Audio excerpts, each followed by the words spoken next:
Ladies and gentlemen, I can't believe I'm already saying this, but is it over between Enzo Maresca and Chelsea Football Club already?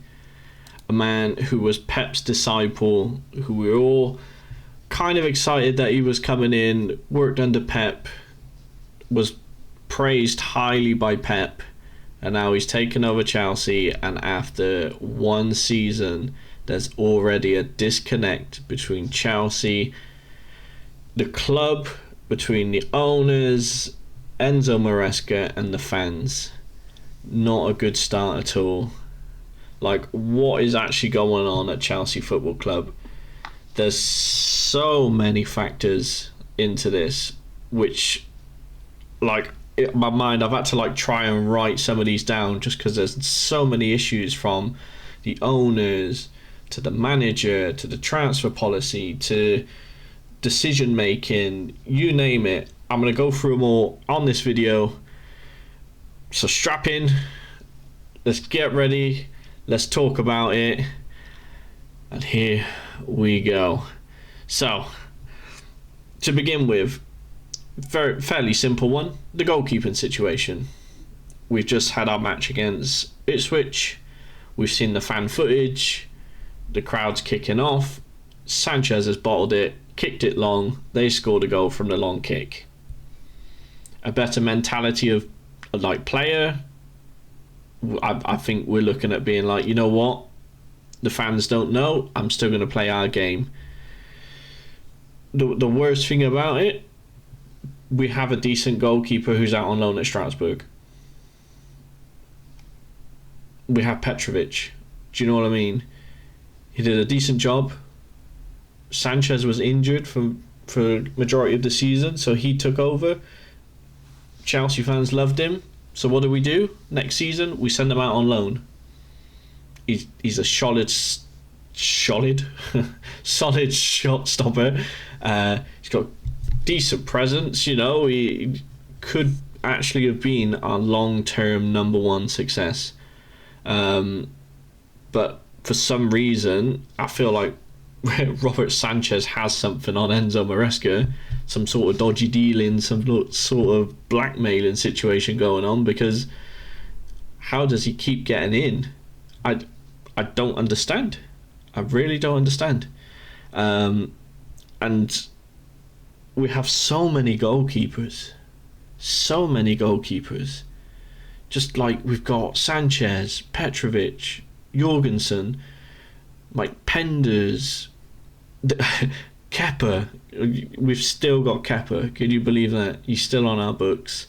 The guy who literally wouldn't sub off in the cup final. He's still on the books. It's oh Lord. Anyway, it's craziness. The fact that we've gone from top goalkeepers in Cech and Courtois all the way down to this, where we got 5 or 6 goalkeepers on the book. Why? It's not necessary. Do you know what I mean? I just don't understand it. So that's problem number one. You know, and this links into problem number 2. It's the disconnect between the fans and Maresca. Like Maresca has said about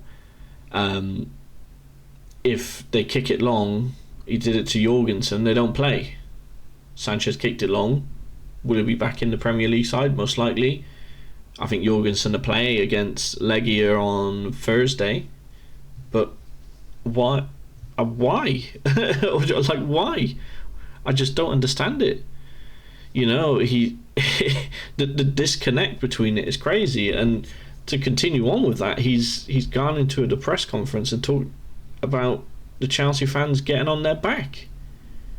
They pay good money. Do you know what I mean? Like if you're a season ticket holder, it costs a fair bob to do that. So it's confusing. I don't understand why he's come out and done that. But unfortunately, doing something like that, there's no way back from this.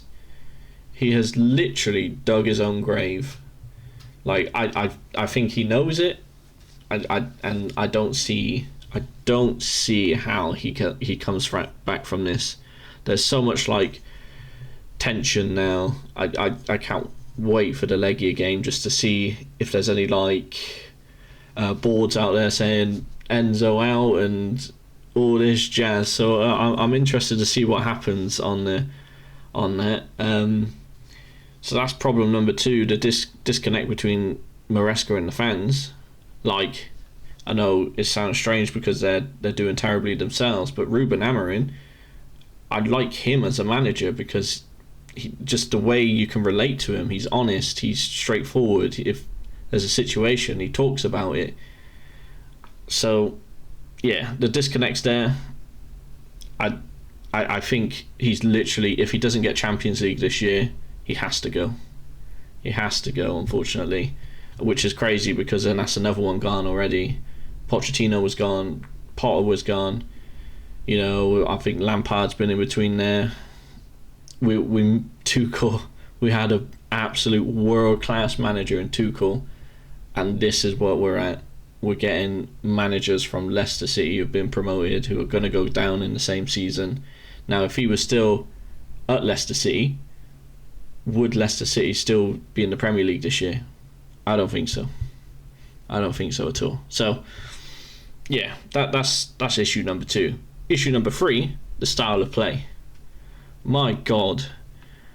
Sometimes I'm sat here and I'm watching the game and like I've picked up my phone because as soon as the ball is at the goalkeeper's feet, I know it's going to take us a good 5 bloody minutes to get up the other end, and then something may happen. Like, I switch off, I get bored, you know, the sideways passing is just boring, there's no penetration. Like, I don't even think we counter-attack.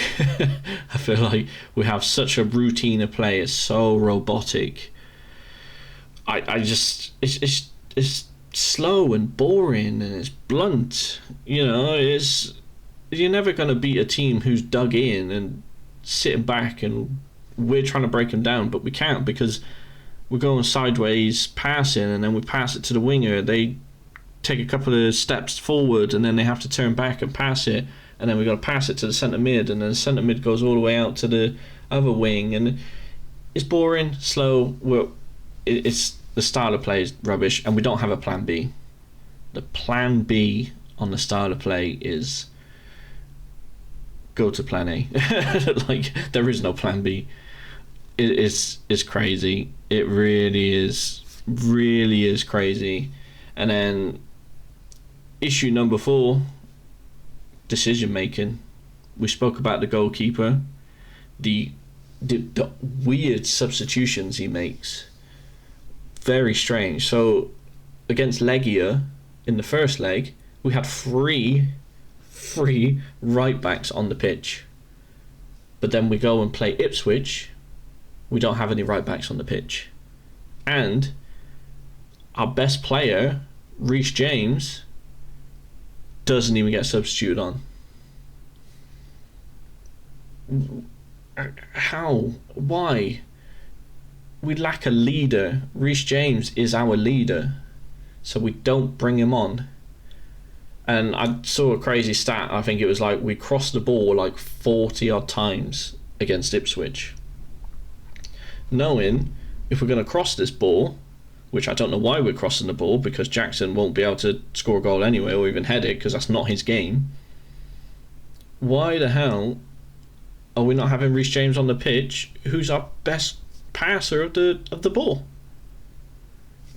Doesn't even get a kick. It's a big game. We needed to win this because our next few fixtures are not going to be easy. We've probably got a horrible run in. We've got Fulham, we've got Everton, we've got Newcastle, Liverpool, Man United.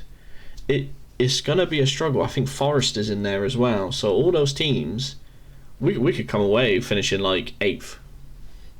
And then all we're going to show for it maybe is a Europa or Conference League win, which is awful. Like, and even with the style of play, first half of the season, yeah, great. It was good. You know, teams, we were winning, and then it got to about November, December, January. Teams figured us out instantly, and then we've just fallen off a cliff. this top four, we were first, I think, at one point. We just kept going down and down and down, and we could finish 7th by the end of it. I don't get it. I don't get it. It's a strange one. And then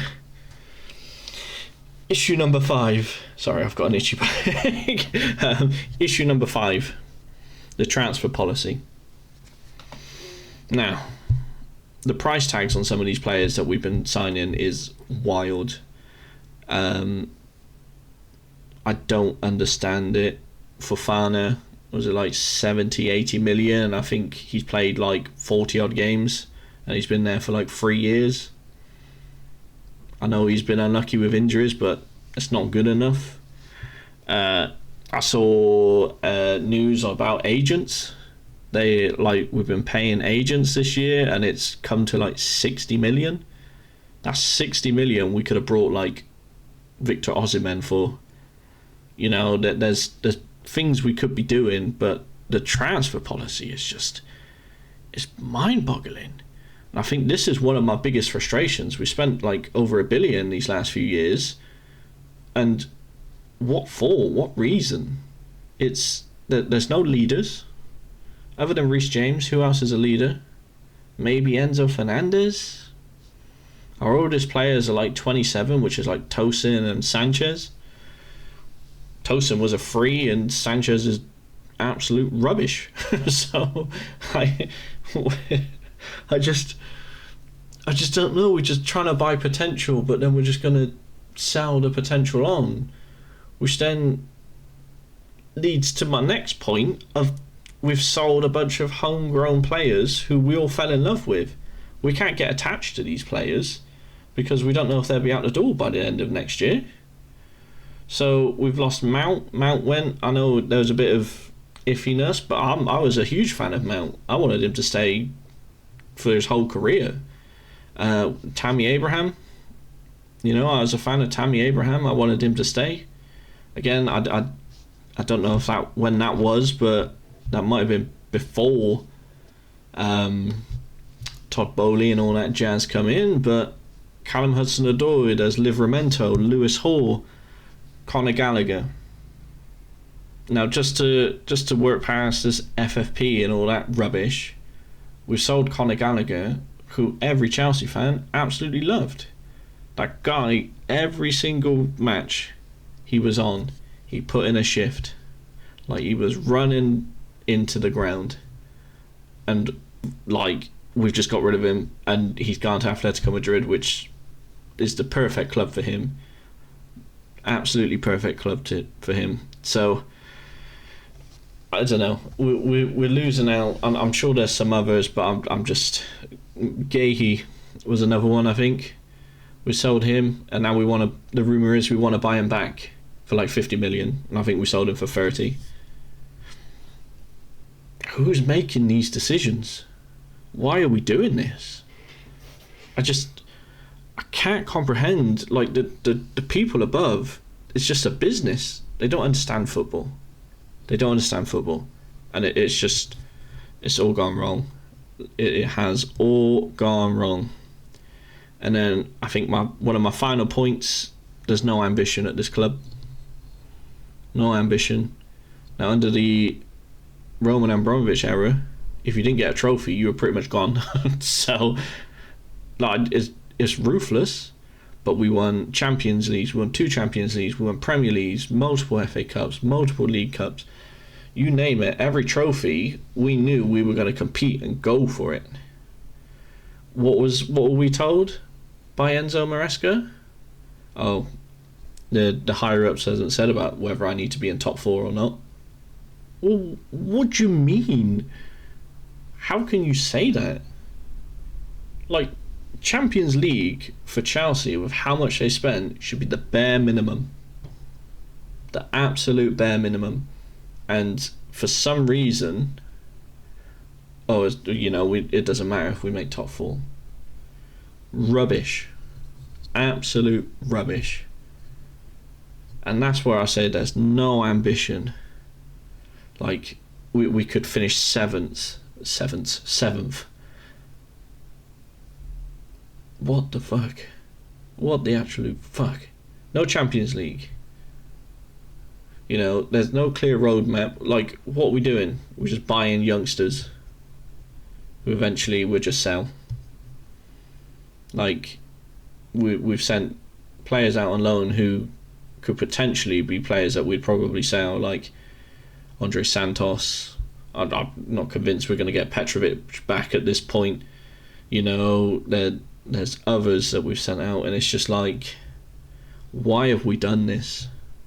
Why have we done this? It's embarrassing, and unfortunately we're falling further and further down the list of like the table, and every year we're getting worse and worse. So yeah, I those are my issues, and they're just small issues, which a bunch of issues which just creates one massive problem, which I don't see an end in sight. I think it is just going to get worse and worse, and where do we go from there? How many more things can we sell, like the Chelsea Women's Club and hotels and training grounds, you name it, just to get out of this? But we've got to take a step back. We've got to look at what we've got, and we've got to make some decisions, because it's not working out. It is not working out. Now, I know I've gone on a tangent and talked about other things, but this essentially is more about Enzo Maresca. But like, you get rid of Enzo, who'd you bring in? I don't even know who's out there, if anybody. I don't know who's out there, to be honest. So it's worrying. It's a worrying time to be a Chelsea fan. So, you know, it's not even like a nostalgia factor. It's about our identity. It's about our standards. And at the moment, we are a shell of what we once were. It's the fans feel it, that we all see it. So unless something changes, we are in danger of losing a very special club to business owners. And that's how I see it. They are business owners. So, you know, there we have it. Obviously, give me your thoughts as well. Like, comment, let me know below. What are your biggest concerns with Chelsea right now? Because there's a lot to unpack. Let me know in the comment section. I look forward to reading your comments. Thank you very much, and peace out.